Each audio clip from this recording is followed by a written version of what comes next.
Salut à tous les amis, on se retrouve pour la partie 3 du MBK Nitro. Donc, dans les précédentes parties que tu as dû voir, on a démonté le moteur du scooter. Enfin, on a démonté le scooter, on a enlevé le moteur, on a ouvert le moteur.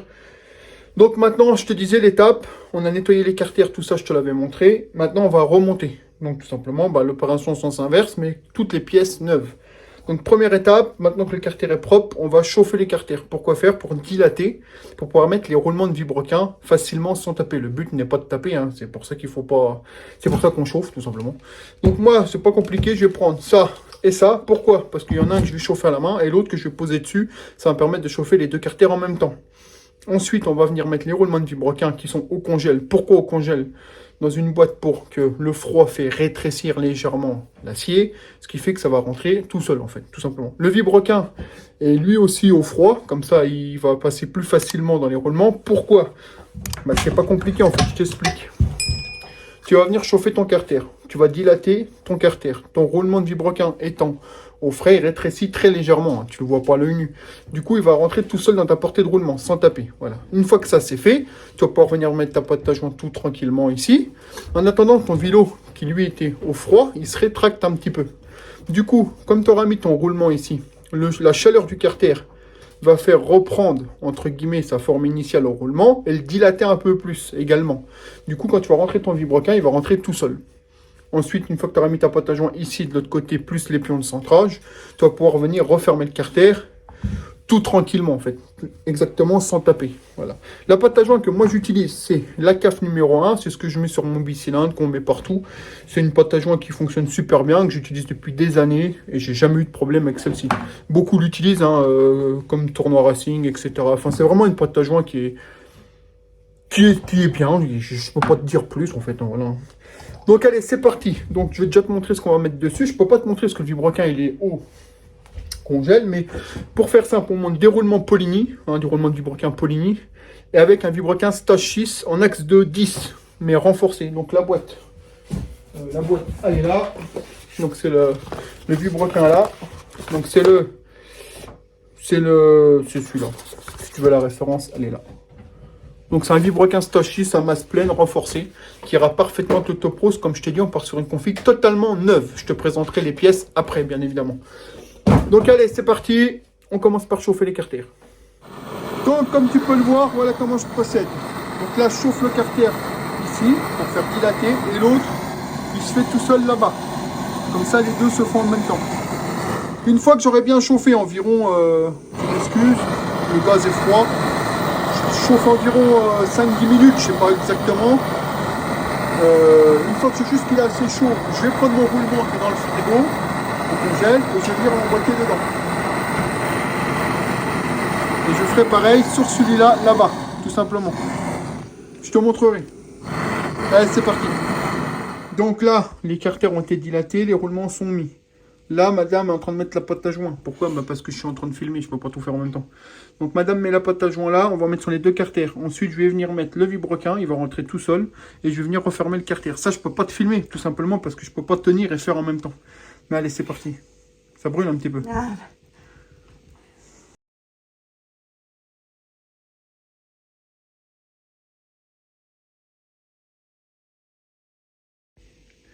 Donc les copains, le carter est refermé. Tu vois, j'essuie la pâte à joint qu'il y avait sur le vilebrequin. C'est le vilebrequin, il tourne très librement. Il n'y a pas de problème, ni nickel. Donc maintenant que ça c'est fait, on va venir mettre les joints spi. Donc le joint spi côté là, ça va tout seul. Hein. Tu l'appuies, tu remets ta patte. Le joint spi côté vario, lui, le mieux c'est de s'aider avec un pouce joint spi. Et pour ça, je vais remercier Monsieur Tournoi Racing qui m'a gentiment envoyé un pouce joint spi. En bonne cote et tout, c'est super ça. Donc je vais te présenter ça tout de suite. Donc voilà, petit colis tout droit de chez Tournoi Racing, que je remercie pour le passage. Je te mettrai le lien de son shop dans la description, même s'il n'en a pas besoin qu'on lui fasse de la pub, hein, c'est toujours bien de partager ce que font les copains. Donc le copain m'a envoyé une paire de faux roulements. Alors ça c'est super quand tu fais quand tu prépares un carter et que tu veux faire un montage à blanc pour être sûr que ta bielle ne vienne pas taper dans le carter, etc. Donc là, en l'occurrence, on n'en a pas besoin parce que c'est un montage classique, on va dire, on sait que ça passe. Mais quand tu fais des gros montages, j'ai un exemple des Fast, etc., des gros vélos course 47 et tout, c'est bien de vérifier que tout passe bien avant que tu remettes tes roulements et que tu refermes et que ça ne tourne pas. Donc là, tu peux faire des montages à blanc, c'est super. Donc ça va se mettre à la place des roulements dans le carter. Tu viens emboîter ton vibroquin, tu fais un montage à blanc, tu refermes.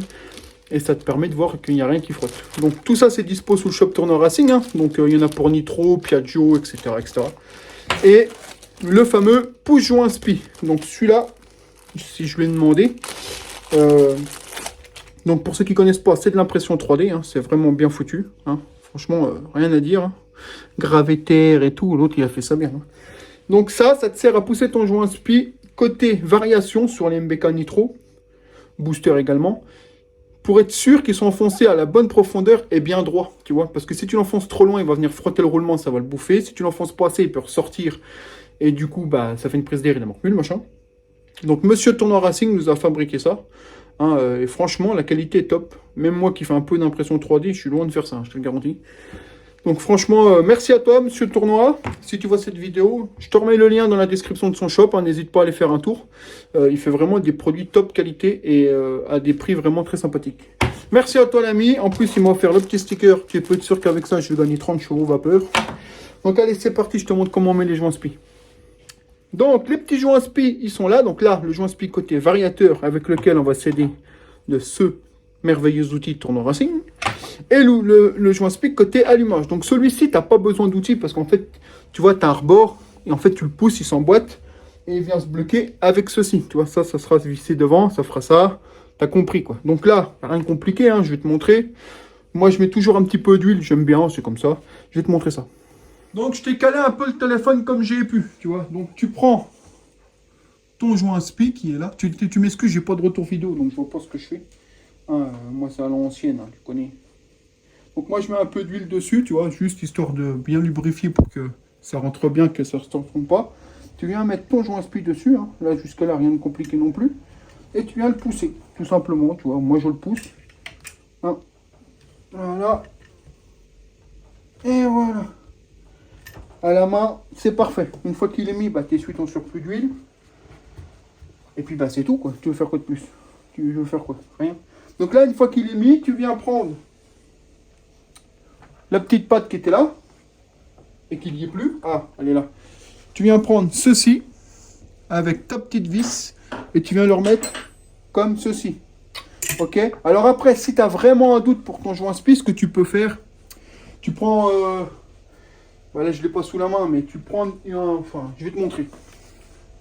Si vraiment tu as un doute, tu n'es pas obligé, tu prends un chasse-goupille ou un truc en plastique et tu viens tout doucement autour du joint spi. Mais attention, hein, je te dis doucement, je te dis pas de tout défoncer. Et tu viens tapoter. Ou alors tu le mets même à l'envers, comme ça tu as une plus grande surface. Voilà.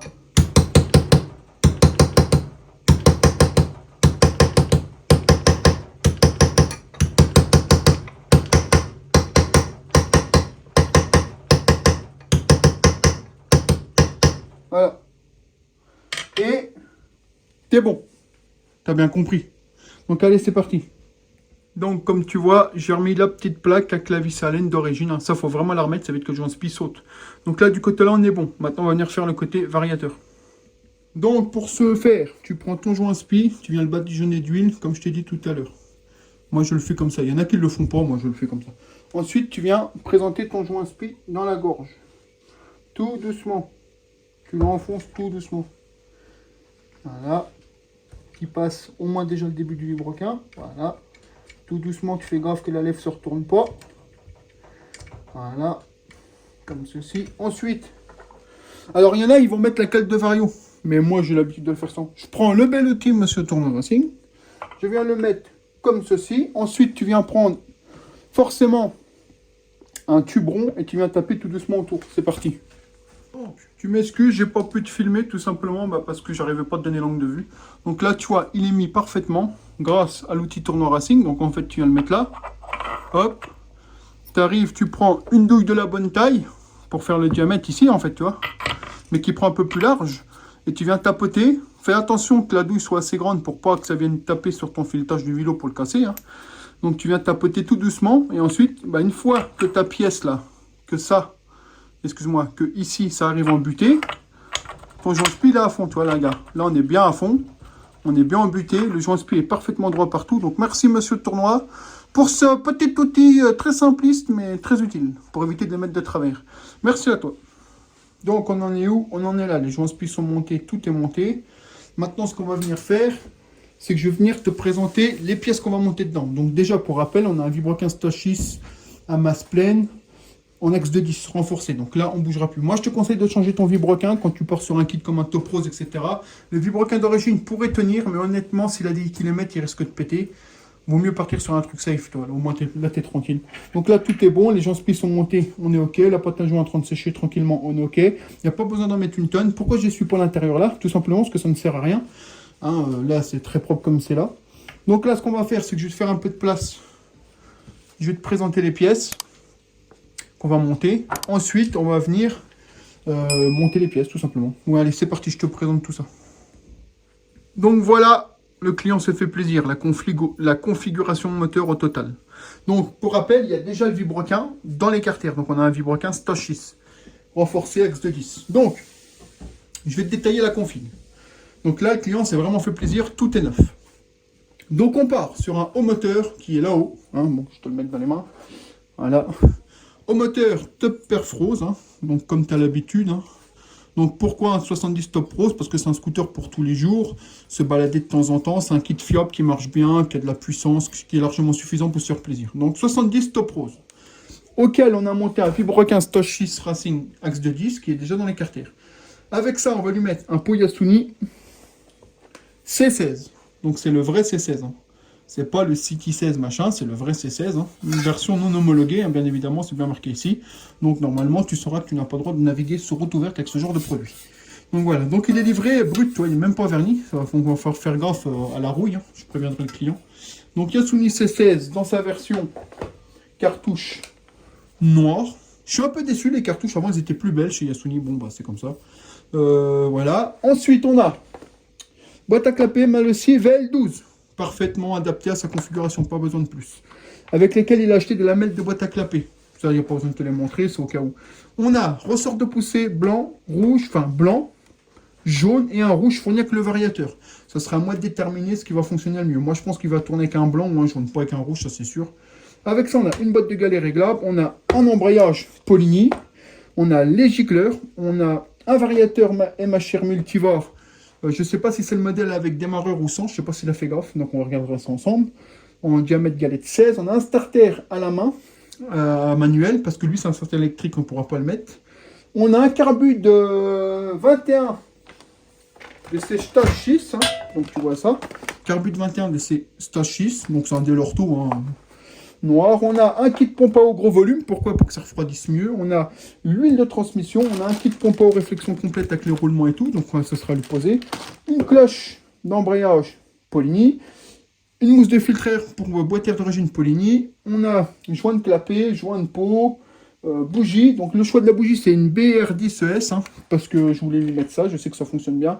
Courroie Malossi toute neuve.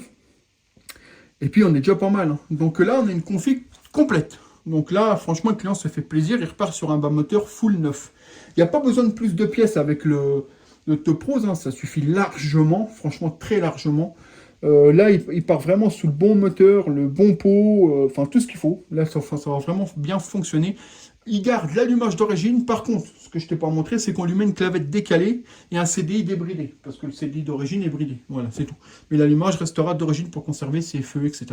Donc une belle config. Hein. Il y en a quand même pour un bon budget. Il ne faut pas croire. Hein. Le moteur, je crois que c'est déjà plus de 200 €. Le pot, c'est plus de 200 €. Enfin, c'est le client qui a choisi sa config. Hein. Il ne m'a pas demandé mon avis. Hein. Il m'a dit, j'ai regardé tes vidéos, j'ai vu que tu avais fait un nitro en 70 Top Rose, j'ai voulu refaire à peu près pareil. Donc il s'est fait vraiment plaisir, sauf que là on part vraiment sur une config entièrement neuve, donc ça fait plaisir de bosser là-dessus. Donc maintenant on va ranger tout ça, et on va monter le haut moteur. C'est parti, je vais te présenter tout ça. Donc je vais te présenter, je vais me mettre comme ça, madame elle me dira si ça va, normalement ça va. Je vais te présenter le haut moteur, donc haut moteur Top Perf 70. Je ne sais pas si madame peut me dire, si on me voit bien. Donc on a la culasse monobloc, hein, c'est pas la bipartie, c'est la version monobloc, mais c'est tout aussi bien. Hein. On a La pochette de joint fournie par Top Perf. Donc, il n'y a pas de trompé, hein, il y a un joint d'en bas, c'est pas plus. Hein, parce que pour eux, ils estiment que le squish est bon. Donc, il n'y a pas à modifier. On a les petits colliers qui sont bien utiles. Parce que lui, ses colliers étaient foutus. Donc, merci Top Perf. Et on a le beau petit piston. Donc, petit piston monosegment. Donc, le segment, il est ici. On va venir vérifier là, le jeu à la coupe. Bien évidemment. Donc le petit piston, hein, comme d'habitude chez Top Perf, c'est vraiment propre, il n'y a rien à dire. Et là on a l'axe et l'éclipse. Donc voilà, tout simplement. Donc allez, c'est parti. On va venir monter ça sur le bloc moteur. Allez, c'est parti. Donc je vais venir te montrer le jeu à la coupe. Là, j'ai été chercher une lampe parce que ça ne me plaisait pas. Donc tu prends ta lampe. Bah, moi je te montre avec une lampe, mais si toi tout seul, tu n'as pas besoin de lampe. Tu viens mettre... En fait, c'est quoi le jeu à la coupe? C'est vérifier ton espacement. Tu vois, ici, tu as un interstice. Et c'est ici que tu dois venir glisser ta cale. Donc, moi, je vais prendre la plus grosse, la 0,20, et je vais venir la glisser dans le trou. Tu vois? Et tu vois bien que ça passe sans problème. Donc, on a bien 0,20, 0,24, quoi. Pourquoi? Ça évitera que le segment vienne. Parce que s'il n'y a pas assez de jeu, en chauffant, le cylindre ne va pas assez se dilater. Et le piston va venir forcer, puis tu vas serrer, tout simplement. Voilà. Donc, maintenant que ça, c'est fait, on va venir mettre... on va monter le haut moteur. Pour ça, Top Perf nous fournit les joints. Tu vois qu'on a un joint de culasse, etc. Mais on n'a qu'un seul joint d'en bas. Pourquoi? Parce que Top Perf estime qu'ils n'ont pas besoin de donner plusieurs joints parce que leur squish est déterminé assez haut pour éviter que tu viennes surchauffer ou casser. Hein. C'est pas un cylindre de compétition, on est bien d'accord. Hein. Donc, on va pouvoir prendre des squish quand même si tu veux, mais dans tous les cas, on sait qu'il n'y a jamais eu de problème. Il faut savoir que Top Perf, ça fait plus de 15 ans qu'ils font des cylindres. Hein. Ce cylindre-là, il a au moins 15 ans. Je suis sûr qu'il a au moins 15 ans. Et le Top Perf, c'est une réputation qui n'est plus à faire. C'est un moteur qui est vraiment hyper costaud, fiable et qui fonctionne plutôt super bien, mais avec la bonne config. Donc c'est parti, on va venir monter cage aiguille, piston, etc. Pour la cage aiguille, le client en a fourni deux. On a celle qui est fournie avec le Vibra 15 6 et une malle aussi. Donc déjà, on va comparer que c'est bien tous les mêmes tailles. Il faut faire très attention à ça. Et je pense que je vais monter la malle aussi. Pourquoi? Je sais pas. Les Stassis, je ne sens pas. Et la malle aussi, elle est un peu plus épaisse en plus. Donc allez, je vais l'ouvrir, on va regarder ça ensemble.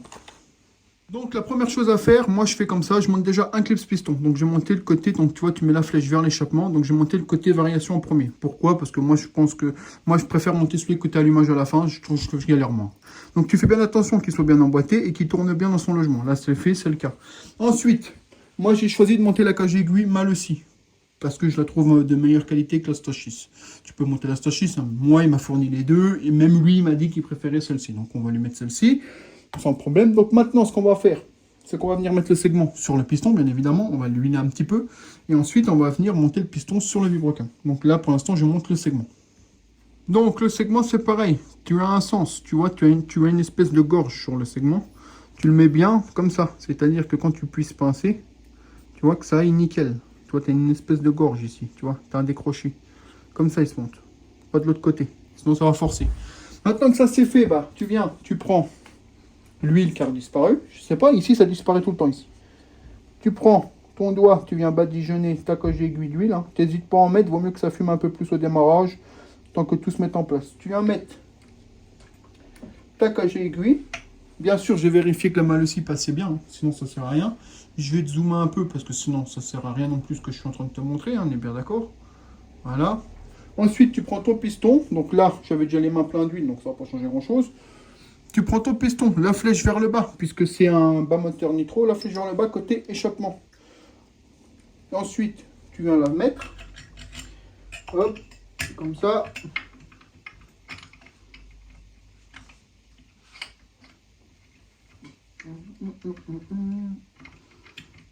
D'habitude, je travaille pas comme ça, voilà. Et là, c'est pour contre en vidéo. Donc là, le piston lié, il bouge plus. Il ne reste plus qu'à mettre l'autre clips. Pour mettre l'autre clips, tu te fais de la place, hein, ça c'est toi. Hein, ça c'est toi qui le mets comme tu veux, voilà, comme ça. Tu viens prendre ton clips. Moi, je vais prendre un petit chiffon qui est là. Je vais venir essuyer autour. Pour pas que l'huile me fasse des conneries. Je vais venir mettre un bout d'essuie-tout là-dedans pour pas que ça tombe, parce qu'on ne sait jamais, tu vois. Donc toi, je te laisse trop zoomer, voilà. Hop. Moi, je vais venir mettre un petit bout de chiffon dans le carter ici, au cas où le clip s'y rip. Ça peut arriver, vaut mieux prendre des précautions plutôt que de ne pas en prendre et que le clip se finisse dedans.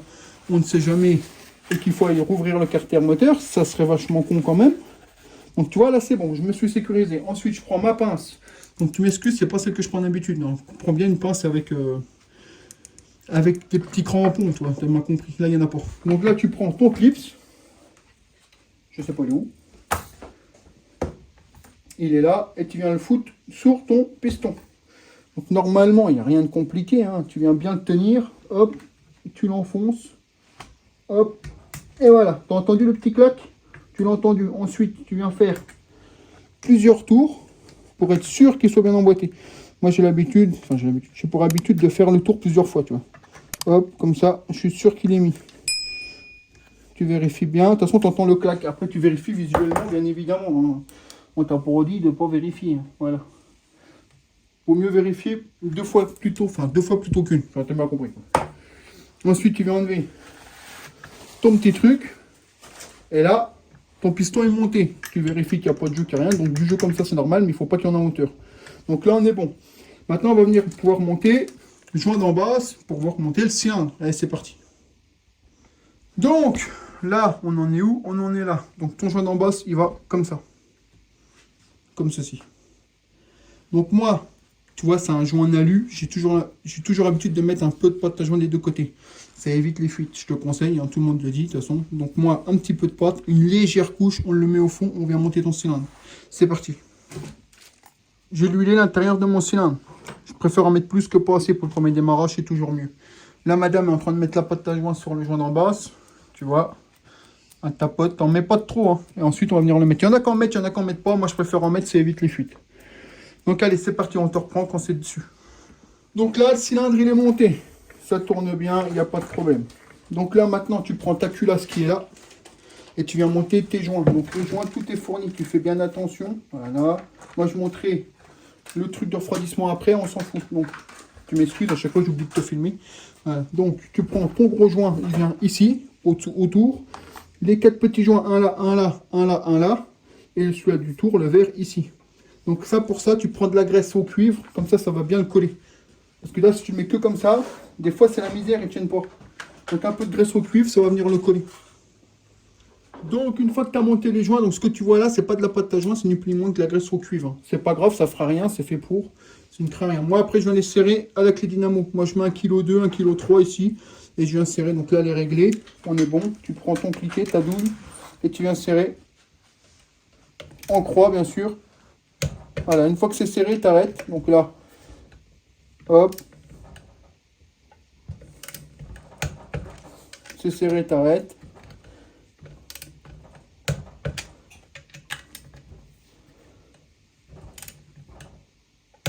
Voilà. Donc moi, je vérifie toujours. On est bon. On est bon. On est bon. On est bon. Alors après, si tu n'as pas de clé dynamo, pas de problème, tu peux le faire à la main. Hein.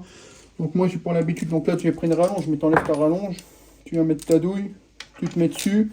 Tu serres. Une fois que c'est serré, tu arrêtes. Toi, je sais que toi, hop, ça aurait serré, j'aurais arrêté. Hop, on est bon. On est bon. On est bon. Donc là, tout est remonté. Le moteur est remonté. Ça tourne très bien. C'est normal que ça ne comprime pas, il n'y a pas la bougie. Hein. Donc voilà, ça se monte, ça tourne très bien, on est bon. Maintenant, on va venir remettre la sonde tout de suite, comme ça sera fait. Et après, on continue, c'est parti. Donc me revoilà, donc là, on a un petit souci. Si tu préfères, ici, on a la sonde de refroidissement qui vient se visser là, normalement. Tu vois, cette sonde d'origine qui est là. Sauf qu'elle ne va pas. Tu vois bien, ça va pas. Elle ne va pas là non plus.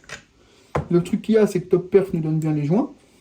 Mais les Crolem n'ont pas donné non plus. Alors, soit c'est un oubli dans la boîte, soit ils ne le donnent pas, mais je trouve bizarre qu'ils ne le donnent pas quand même. Alors, moi, cet écrou-là, je ne l'ai pas. Je vais essayer d'en trouver un qui se visse dedans, de le boucher. Ce qui m'embête le plus, c'est la sonde de température, parce que moi, j'en ai pas. Je vais essayer de voir si j'en ai pas un en haut. Là, je suis embêté pour ça, tu vois. C'est bizarre, d'habitude, Top Perf, je suis sûr qu'ils le donnent avec. Enfin, au moins celle-ci, quoi. Là, la sonde, non, mais là, au moins ça, quoi. Je vais vérifier quand même, il y a un problème. Donc, pour l'instant, je suis un peu bloqué.